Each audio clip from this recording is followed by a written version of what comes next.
Alléluia, gloire à Dieu, nous bénissons le Seigneur pour le souffle de vie qu'il ne cesse de nous accorder en ce jour. Bienvenue à 1 minute de prière de ce lundi 2 septembre, nouvelle semaine avec Jésus, nouveau mois, nouvelle année scolaire. Que le Seigneur soit avec nos enfants durant toute cette année scolaire, qu'il pourvoie à l'intelligence, à la sagesse, mais aussi qu'il puisse les garder de toute maladie, de toute mort subite, qu'il soit toujours avec eux, même lorsque nous, les parents, nous ne sommes pas avec eux.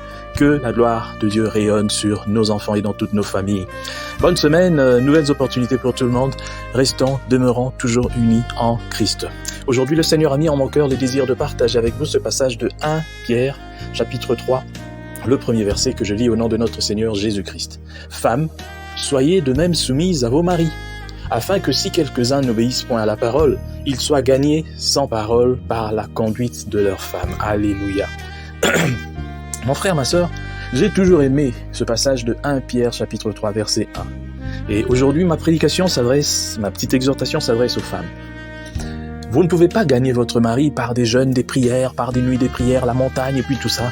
Je vois beaucoup de femmes venir me dire non, mon mari ne veut pas prier et puis ceci, je me bats vraiment avec lui, mais seulement il fait ceci. Quand je lui dis d'aller à l'église, il va pas, il veut même pas qu'on prie, il veut pas. Et je pose la question, mais qu'est-ce que tu fais, toi, contre ce comportement? Ah non, bon, moi je crie sur lui, je ne me fatigue pas, je crie toujours, je fais ceci, mais quand je parle, tu verras, vous verrez, cette nuit-là, il vient en retard, je dis voilà, tu es en train de détruire ton mariage. Dieu ne te demande pas de faire ça. Déjà, il faut savoir, est-ce que ton mari est né de nouveau? Ah bon, il fréquente l'église, hein, mais je sais pas. Bon, ok, il faut commencer par là.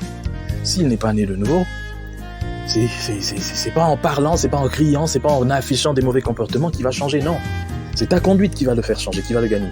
Toi, de ton côté, prie. Prie seulement, Seigneur, l'âme de mon mari. Seigneur, gagne l'âme de mon mari, change-le. Il n'y a que Dieu qui peut le changer. Mais Dieu peut passer par ton comportement. Toi aussi, essaye d'être douce, affiche un bon comportement. Ne pense pas qu'en te fâchant, tu vas le changer. Tu ne le changeras pas. Tu le rendras encore plus dur que ça et plus incrédule. Montre le bon comportement. Qu'il soit chrétien ou pas, s'il fait des bêtises, ton bon comportement peut le changer. Il a une conscience. Tout être humain a une sensibilité quelque part. Et lorsqu'on est face à une personne gentille, à une personne douce, à une personne raisonnable, quelque part, ça frappe sur notre conscience.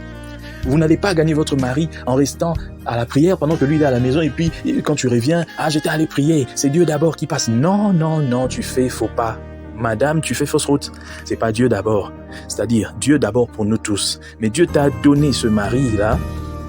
Ton premier ministère, c'est ton foyer. Ça veut dire ton mari, tes enfants. C'est ça, ton premier ministère.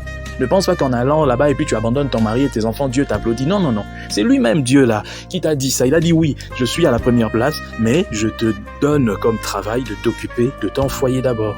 Et c'est ça. Si tu ne le fais pas et qu'il y a un pasteur, soi-disant, je sais pas qui te dit non, il faut venir, même si ton mari ne veut pas, c'est un menteur. Soit il est ignorant, soit c'est un menteur, un escroc, il veut au fait détruire ton mariage. Ne suivez pas les gens qui vous disent du n'importe quoi. Ton premier ministère, femme mariée, c'est ton mari et tes enfants.